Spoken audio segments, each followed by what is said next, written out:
ಪಾಕಿಸ್ತಾನದ ಐತಿಹಾಸಿಕ ಬಾಕಿ 80 ವರ್ಷಗಳಾದರೂ ತೀರದ ಭಾರತದ ಸಾಲ. 80 ವರ್ಷದಲ್ಲಿ ಪಾಕಿಸ್ತಾನ ಭಾರತದಿಂದ ಎಷ್ಟು ಸಾಲ ಪಡೆದುಕೊಂಡಿದೆ, ಎಷ್ಟು ತೀರಿಸಿದೆ, ಇನ್ನೆಷ್ಟು ತೀರಿಸಬೇಕಾಗಿದೆ. ನಮಸ್ಕಾರ ವೀಕ್ಷಕರೇ.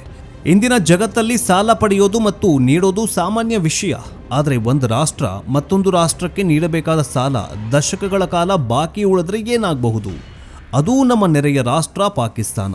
ವಿಭಜನೆಯ ಕಾಲದಿಂದಲೂ ಭಾರತಕ್ಕೆ ನೀಡಬೇಕಾಗಿರುವ ನೂರಾರು ಕೋಟಿ ರೂಪಾಯಿಗಳನ್ನು ಇದುವರೆಗೂ ಪಾವತಿಸಿಲ್ಲ ಅಂದರೆ ನೀವು ನಂಬ್ತೀರಾ?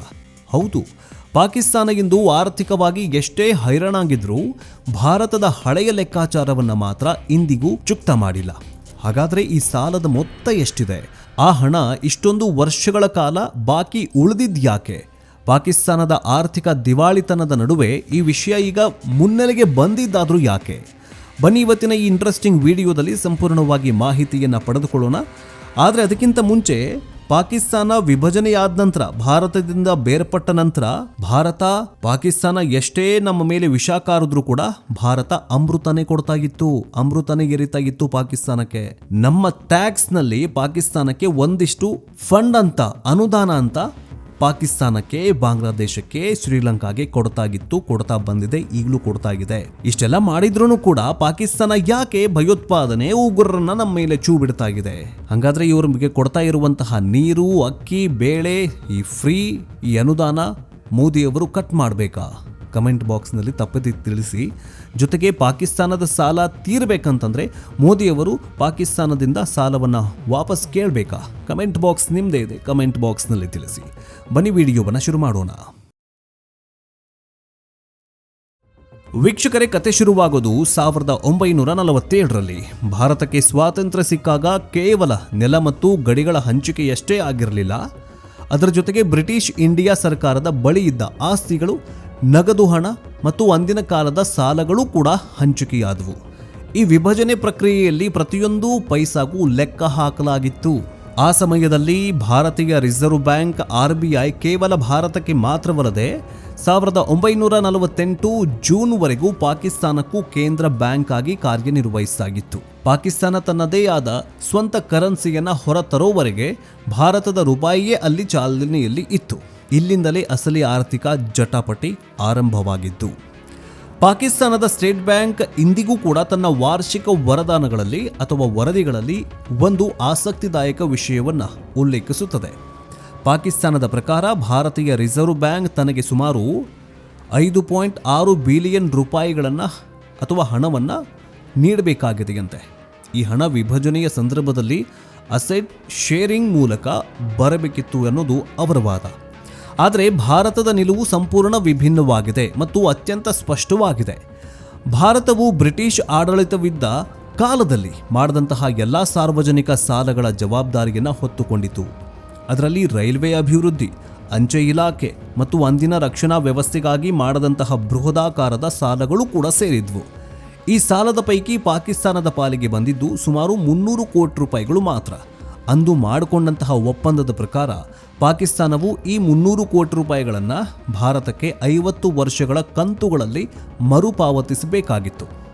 ಅಚ್ಚರಿಯ ವಿಷಯ ಅಂದರೆ 1947ರಿಂದ ಇಂದಿನವರೆಗೂ ಪಾಕಿಸ್ತಾನ ಈ ಸಾಲದ 1 ರೂಪಾಯಿಯನ್ನು ಭಾರತಕ್ಕೆ ಹಿಂದಿರುಗಿಸಿಲ್ಲ. 1948ರಲ್ಲಿ ಕಾಶ್ಮೀರ ವಿಷಯಕ್ಕೆ ಸಂಬಂಧಿಸಿದಂತೆ ಸಂಘರ್ಷ ಉಂಟಾದಾಗ ಪಾಕಿಸ್ತಾನವು ಈ ಹಣವನ್ನು ನೀಡೋದಕ್ಕೆ ನಿರಾಕರಿಸಿತು. ಅಂದಿನಿಂದ ಇಂದಿನವರೆಗೂ ಆ 300 ಕೋಟಿ ರೂಪಾಯಿಗಳು ಕೇವಲ ಅಂಕಿಅಂಶಗಳಾಗಿ ಲೇಖನದಲ್ಲಿ ಅಥವಾ ಫೈಲಲ್ಲಿ ಉಳಿದುಕೊಂಡ್ಬಿಟ್ಟಿವೆ.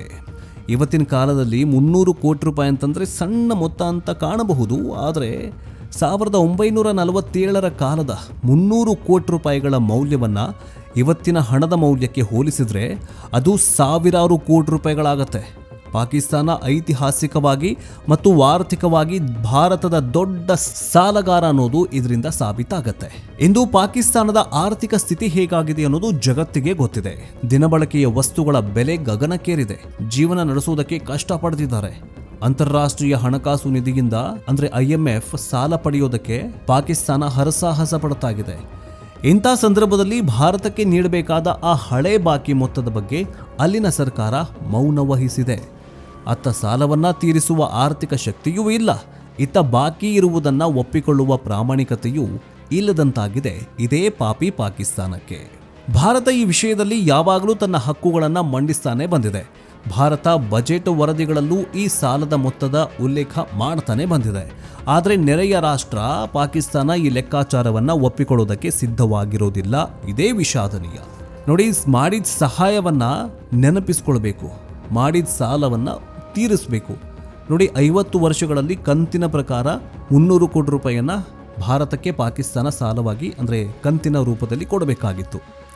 ಆದರೆ ಈ ಕ್ಷಣದವರೆಗೂ 80 ವರ್ಷ ಆದರೂ ಈ ಸಾಲದ ಬಗ್ಗೆ ಪಾಕಿಸ್ತಾನ ತುಟಕ್ ಪಿಟಕ್ ಅಂದಿಲ್ಲ. ತುಟಕ್ ಪಿಟಕ್ ಅನ್ನೋದಿರಲಿ, ನಾವು ಹಿಂಗೆ ತೊಗೊಂಡಿದ್ದೀವಿ ಅಂತ ಒಂದು ಬಾಯಿಂದ ಬರ್ತಾ ಇಲ್ಲ, ನಮಗೂ ಅದಕ್ಕೂ ಸಂಬಂಧನೇ ಇಲ್ಲ ಅಂತ ಹೇಳಿದೆ. ಹಾಗಾದರೆ ಸಂಬಂಧನೇ ಇಲ್ವಾ? ಇದೇ ಸಂಬಂಧ. ಬ್ರಿಟಿಷರೇ ಹೇಳಿ ಹೋಗಿದ್ದಾರೆ, ನೋಡಿ ಅತಿ ಹೆಚ್ಚಿನ ಸಾಲವನ್ನು ಭಾರತಕ್ಕೆ ಒಪ್ಪಿಸಿದ್ದೇವೆ. ಈಗೇನು ಚುಟುಪುಟು ಸ್ವಲ್ಪ ಚಿಕ್ಕ ಪುಟ್ಟ ಏನಿದೆಯಲ್ಲ ಸಾಲ 300 ಕೋಟಿ ರೂಪಾಯಿ, ಅದನ್ನು ನೀವೇ ಪಾಕಿಸ್ತಾನವು ಅಂದರೆ ನೀವೇ ಭಾರತಕ್ಕೆ ಕೊಡಬೇಕು. ಅಂದರೆ ನೀವೇ ಪಾಕಿಸ್ತಾನ ಭಾರತಕ್ಕೆ ಕೊಡಬೇಕು ಅನ್ನೋದು ಒಂದು ವೀಲ್ನಲ್ಲಿ ಅಂದರೆ ಬಾಂಡ್ ಮೇಲೆ ಬರೆದಿಟ್ಟಿದ್ದಾರೆ ಬ್ರಿಟಿಷರು. ಅದು ಎಲ್ಲಿ ಬಿಸಾಕಿದಾರೋ ಗೊತ್ತಿಲ್ಲ. ಸಾಲ ಕೊಡೋದಂತಂದರೆ ಪಾಕಿಸ್ತಾನಕ್ಕೆ ಮೈ ಮೇಲೆ ಬರುತ್ತೆ. ನಾಳೆ ಸಾಲ ತೀರಿಸಬೇಕು ಅಂತ ಬಂದಾಗ ಎಲ್ಲ ರಾಷ್ಟ್ರಗಳು ನಮಗೆ ಸಾಲ ಕೊಡಪ್ಪ ಅಂತ ಕುತ್ತಿಗೆ ಮೇಲೆ ಕೂತ್ಕೊಂಡ್ರೆ ಪಾಕಿಸ್ತಾನದ ಇದೇ ಪ್ರಧಾನಿ ಶಹಬಾಜ್ ಶರೀಫ್ ಮೇಲೆ, ಆವಾಗ ಈ ಪಾಕಿಸ್ತಾನ ಶಹಬಾಜ್ ಶರೀಫ್ ಏನು ಮಾಡ್ತಾನಂದರೆ, ನೋಡಪ್ಪ ಈ ಪ್ರಾಂತ್ಯ ನೀನು ತಗೋ, ಈ ಪ್ರಾಂತ್ಯ ನೀನು ತಗೋ, ಈ ಪ್ರಾಂತ್ಯ ನೀನು ತಗೋ ಅಂತ ಈ ಹರಾಜು ಹಾಕಿಬಿಡ್ತಾನ ಅಂತ ಈ ಪಾಕಿಸ್ತಾನ ದೇಶವನ್ನು. ಆವಾಗಲಾದರೂ POK ನಮ್ಮ ಭಾರತಕ್ಕೆ ಬರುತ್ತೆ 300 ಕೋಟಿ ರೂಪಾಯಿ ಬೆಲೆ ಬಾಳುವಂಗೆ. ನೋಡೋಣ ವೀಕ್ಷಕರೇ, ದೇಶದ ನಡುವಿನ ಸಂಬಂಧ ಕೇವಲ ಗಡಿಗಳಿಗೆ ಸೀಮಿತವಾಗಿರುವುದಿಲ್ಲ.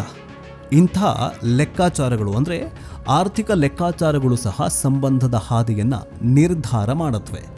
ಭಾರತ ಒಂದು ಜವಾಬ್ದಾರಿಯುತ ರಾಷ್ಟ್ರವಾಗಿ ತನ್ನ ಪಾಲಿನ ಕರ್ತವ್ಯಗಳನ್ನು ನಿಭಾಯಿಸಿದೆ.